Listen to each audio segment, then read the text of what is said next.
warahmatullahi wabarakatuh. Selamat siang, selamat pada kita aku Ahmad. Di sini kami, saya sebagai guru yang berkelompok dan ada teman saya di sini Laskuna juga, dan ada teman saya Nurul Nadia dan saya lebih untuk Rehat ini mereview buku yaitu tentang pemrograman. Yang pertama buku diktat atau dosen yang akan dijelaskan oleh teman saya Laskuna ini. Nah, buku pertama ini proposal Syariat MTS, di mana jadi buku ini algoritma dan pemrograman menggunakan MATLAB, teman-teman. Nah, di sini buku ini membahas konsep dasar algoritma dan pemrograman dengan pendekatan sistematik aplikatif menggunakan software MATLAB-nya. Jadi ini buku ini menjelaskan bagaimana sih software MATLAB ini di dalam buku ini yang akan disampaikan dalam buku ini dengan bahasa yang sederhana seperti itu. Di sini kelebihan dari buku ini penyajiannya yang lengkap dan mudah dipahami, jadi kita gampang belajar dari satu buku ini seperti itu. Lalu namun kekurangan dari buku ini terletak pada tampilannya yang sederhana. Jadi kayak kalau kita bacanya ini ya, kalau kita membaca buku ini jadi cepat bosan seperti itu, nggak ada yang gambar yang berwarna gitu. Jadi cuman kayak kode-kode aja. Jadi kita pun kayak kalau membaca buku ini jadi bosan. Mungkin kalau dari hasil dari buku pertama itu cukup. Saya lanjutkan kepada buku yang kedua yang dijelaskan teman saya. Nah, di sini saya akan menjelaskan buku kedua. Di sini kami mengambil buku internasional yang kami ambil melalui website di Google. Judulnya Pascal Programming, karya dari DV Rada Ganesan. Nah, buku Pascal Programming ini merupakan salah satu referensi klasik dalam dunia pemrograman yang banyak digunakan untuk memperkenalkan konsep-konsep dasar algoritma dan logika komputer, khususnya bagi para pemula. Secara umum, buku ini dirancang dalam pendekatan yang sistematis dan bertahap, dimulai dari pengenalan tipe data dan juga program hingga ke materi yang lebih kompleks seperti percabangan, perulangan, array, serta prosedur dan juga fungsi. Nah, salah satu kelebihan utama dari buku ini terletak pada kemampuannya dalam membangun dasar berpikir yang logis. Nah, bahasa Pascal sendiri memang dirancang untuk tujuan edukasi, sehingga struktur sintaksnya relatif sederhana dan mudah dipahami. Hal ini memungkinkan pembaca untuk lebih fokus pada bagaimana Mason algoritma dan memutuskan masalah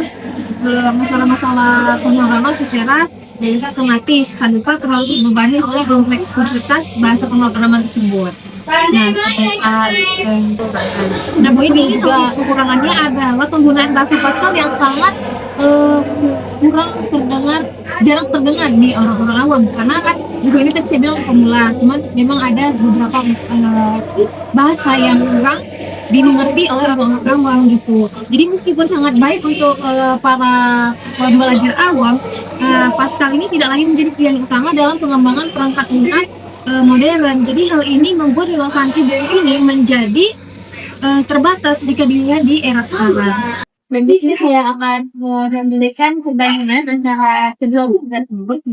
Jika dibandingkan buku algoritma dan pemrograman menggunakan MATLAB, saya pilih tanggapan MTS dan buku Pascal Programming sebenarnya yang tujuan ini. Namun, yaitu sama-sama membangun data algoritma dan metode. Namun, pendekatan dan keunggulannya keduanya berbeda. Nah, secara umum, kan pemrograman lebih perlu dalam hal pembentukan lebih baik yang kualitas dan dapat pembelajaran sehingga sangat membantu memahami algoritma secara alami atau murni tanpa gangguan fitur yang kompleks. Nah, materinya juga biasanya lebih dalam pada struktur dasar seperti proses fungsi dan pengolahan data.